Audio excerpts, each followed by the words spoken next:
अध्यात्म विश्व विज्ञान यूट्यूब चैनल के सभी सब्सक्राइबर्स और सभी मित्रों का हार्दिक स्वागत समादर करते हुए आइए कुछ शंकाओं का निरसन समाधान करने का प्रयास करें और इन शंकाओं और इन प्रश्नों के माध्यम से हम भी चिंतन मनन की मार्ग पर अग्रसर होते हैं।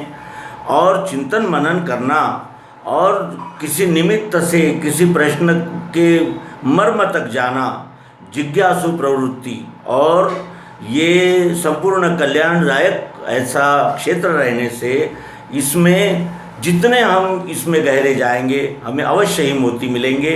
और बौद्धिक संपूर्णता इसी में है कि हम उसे जाने जिनसे हम और हमसे वो अलग हो ही नहीं सकता और वो एकात्म है।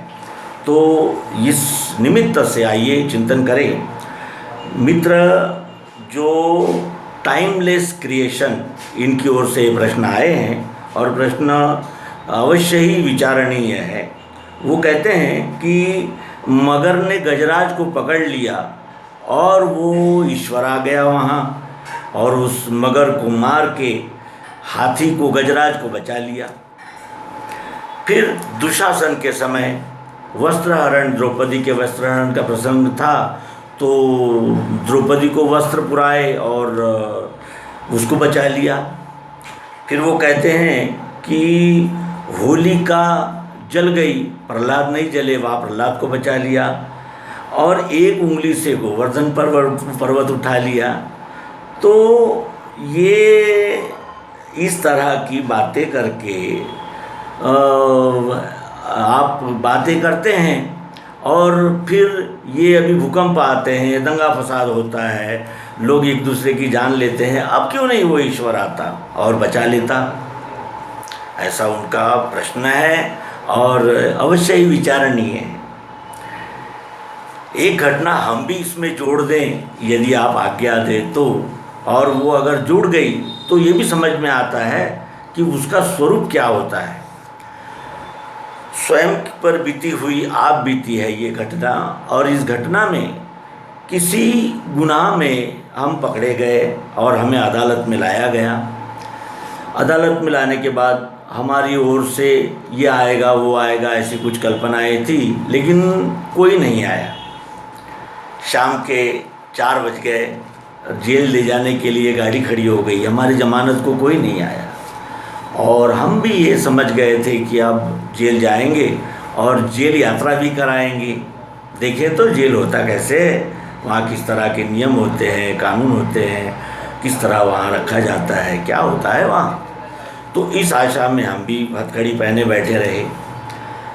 एक कहीं से सरदार जी आए पगड़ी पहने हुए और कहने लगे कि मैं तुझे छुड़ा लूँगा। मैं हथकड़ी पहना हुआ बैठा हुआ वहाँ, मैंने कहा कि महाराज मेरे जिनको मैं मेरे कहता हूँ वही तो नहीं आए, आप कैसे बचा लेंगे मुझे? तो वो कहने लगे कि मैं वकील हूँ, मैं जमानत के लिए एप्लीकेशन लगाता हूँ और तू छूट जाएगा। बोला ठीक है। तो बोले क्या मेरे तुम पैसे दे दोगे? तो बोला हाँ बिल्कुल दे दूँगा पैसे, आपके क्यों नहीं दूँगा, आप मुझे मुक्त करेंगे मैं आपको पैसे नहीं दूँगा।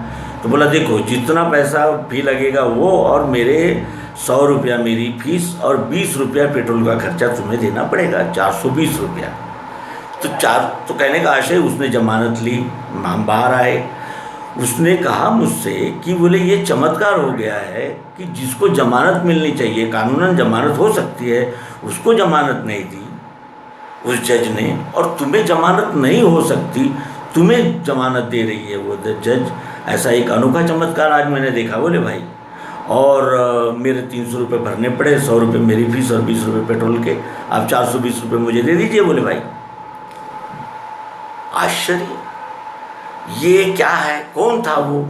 बाद में मैं गया तो वो मुझे कभी नहीं दिखा, वो सरदार जी वकील था, वो कहाँ गायब हो गया वो? तो ऐसा है, सच्चरित्र मनुष्य के बचाने के हजारों बहाने हो जाते हैं। और जैसे गजराज के समय विष्णु वहाँ आए तो क्या कोई व्यक्ति आकर वहाँ मगर को नहीं मार सकता? हाथी की जान नहीं बचा सकता। दुशासन वस्त्र हरण कर रहा था द्रौपदी का, तो क्या कोई सच्चरित्र व्यक्ति वहाँ ऐसा खड़ा नहीं हो सकता कि जो धमकी दे दे कि अब मैं पूरा विनाश कर दूंगा वरना ये रोको? ऐसा नहीं हो सकता। और होलिका वो प्रहलाद को लेके गोदी में बैठी, तो ऐसा नहीं हो सकता कि वो गोदी में बैठी और थोड़ी देर के बाद में बारिश आ गई तो प्रहलाद बच गया। या फिर गोवर्धन पर्वत एक उंगली से उठाया। जब हम एक हो जाते हैं तो फिर बड़े से बड़ा मैंने संकट यानी मुसीबत का भी सामना करते हैं। जब हम एक होते हैं, वो दिशा निर्देश है कि एक होकर गोवर्धन पर्वत उठाया सभी गोकुलवासियों ने। और इस तरह वो कहते हैं कि फिर वो इतना दयालु अगर है तो वो भूकंप से और फसाद से क्यों नहीं बचाता?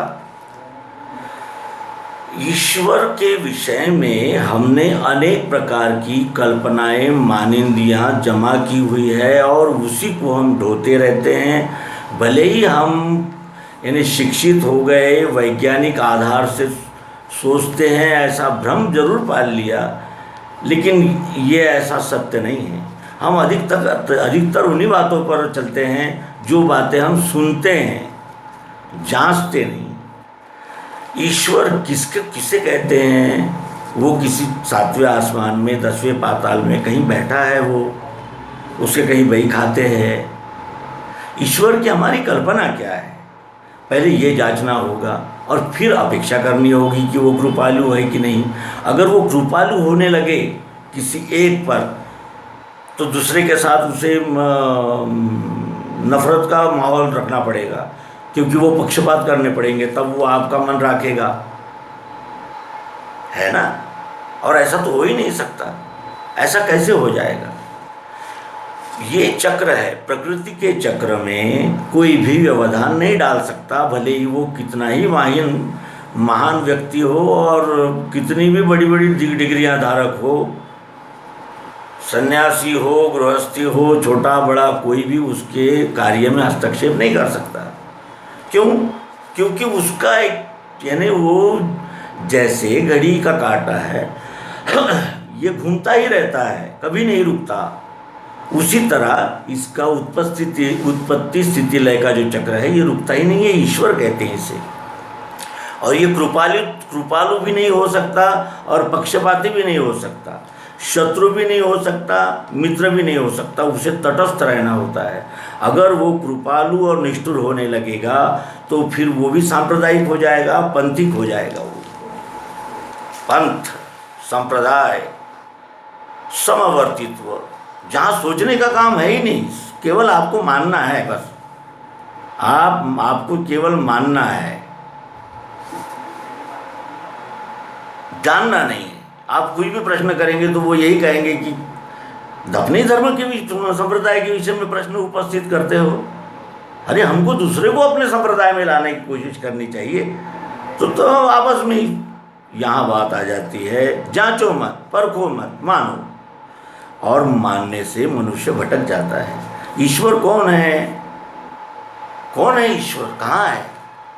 इसी को जानने का प्रयास सर्वांग योग युक्ति में सद्गुरु ने उसका संपूर्ण खुलासा त्रिपुटी द्वारा किया है। और उस विषय में हम जल्द ही एक स्पेशल एपिसोड आपके निमित्त से प्रस्तुत करेंगे। ईश्वर कौन है, कहाँ है, कैसा मिलता है और उसके ईश्वर के साथ हमारा क्या रिश्ता है, क्या नाता है, इस विषय में हम एक एपिसोड प्रस्तुत करने वाले हैं। तो उसके बाद दूसरा प्रश्न ये है कि उसके बगैर पत्ता भी नहीं हिलता, तो फिर ये दंगे और परेशानियाँ और भूकंप और ऐसा कैसे होता है ये? हाँ, यानी किस तरह होता है ये?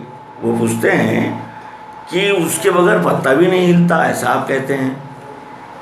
तो हम भी अभी भी यही कहते हैं कि उसके बगैर पत्ता नहीं हिलता। पत्ता हिलने के लिए वायु की आवश्यकता होती है, वायु के सहारे से हिलता है वो। और धरती पर वो पेड़ खड़ा होता है और रस के रूप में उसको जल की आवश्यकता होती है। और अगर सूर्य की उससे रोशनी नहीं मिली तो वो सड़ सकता है। ये प्रकृति के 5 अंग है, पृथ्वी जल अग्नि वायु आकाश। और सर्दी गर्मी बरसात ये 3 गुण हैं। सत्वगुण ठंडी के दिन, रजोगुण बरसात के दिन, और तमोगुण उष्मा गर्मी के दिन। ब्रह्मा विष्णु महेश यही है, वो तो चाहिए ही। ये अष्टधा प्रकृति परमात्मा के अवयव है, अंग है, और उसको ईश्वर कहते हैं। और वो कहते हैं कि उसके बगैर पत्ता भी नहीं हिलता, ऐसा कहते हो। और फिर ये कैसा हो जाता है, ये विषमता, शोषण और अनेक प्रकार के अत्याचार ये कैसे हो जाते हैं? क्योंकि उसके बगैर तो पत्ता भी नहीं हिलता।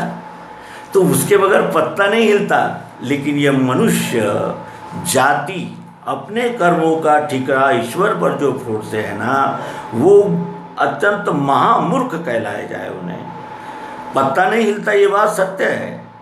तो क्या गेहूँ आपसे भेदभाव करते हैं कि ये वायु आपसे भेदभाव करता है? कर सकता है, करना चाहिए। वो अगर भेदभाव करने लगे तो क्या ये दुनिया का अस्तित्व रहेगा, ये विश्व रहेगा? लेकिन वो मानवों की कृति में रुकावट नहीं डाल सकता, क्योंकि वो केवल प्रकाशक है। प्रकाशक है वो, उसकी क्षर गति में ये सारे भूत मात्र अपनी अपनी वासना स्वभाव के अनुसार कार्यरत है, उसमें वो हस्तक्षेप नहीं करता। लेकिन ये सत्य है कि उसके बगैर पत्ता भी नहीं हिलता। तो इस तरह। और फिर वो पूछते हैं कि आपको कालसर्प लगा हुआ है और आपकी राशि में ये व्यवधान आया है, और आप गुरु की शांति कर लो और शनि को ये कर लो, और आप ऐसा कीजिए और आप ऐसा कीजिए। ये जो चल रहा है ये क्या है? तो इसका निर्णय भी हम आप ही पर छोड़ते हैं। ये भी एक व्यवसाय बन चुका है। इसके भी मानने वाले हैं, और इसके मानने वाले रजोगुणी होते हैं जो कामना प्रधान होते हैं। मेरे को लड़का होना चाहिए, यज्ञ करूँगा, मेरे को ये मिलना चाहिए, मैं ऐसा करूँगा, मैं वैसा करूँगा, मैं वैसा करूँगा। ये संकल्पवान लोग ही इनके लोगों के पास जाते हैं, और उन्हीं के यानी उस कामना को प्राप्त करने के लिए फिर ईजादी हो जाती है कि आप यज्ञ कीजिए, ये कीजिए, पूजा कीजिए, इस तरह से। और इस तरह ये समाज वो अंधश्रद्धा अंधविश्वास के सहारे ये कर्मकांडों में फंसता है, और इसी कर्मकांड और मानिंदिया और परंपराओं के जाल से निकालकर हमें स्थिर और स्थायी अधिष्ठान पर स्थित करने वाले सद्गुरु ने सर्वांग योग युक्ति दी है। हमने उसका लाभ लेना चाहिए। ये इस शंका समाधान में नमूद करते हुए आप सभी से आज्ञा चाहेंगे। नर्मदे हर सद्गुरु भगवान की जय। समाधान करते हुए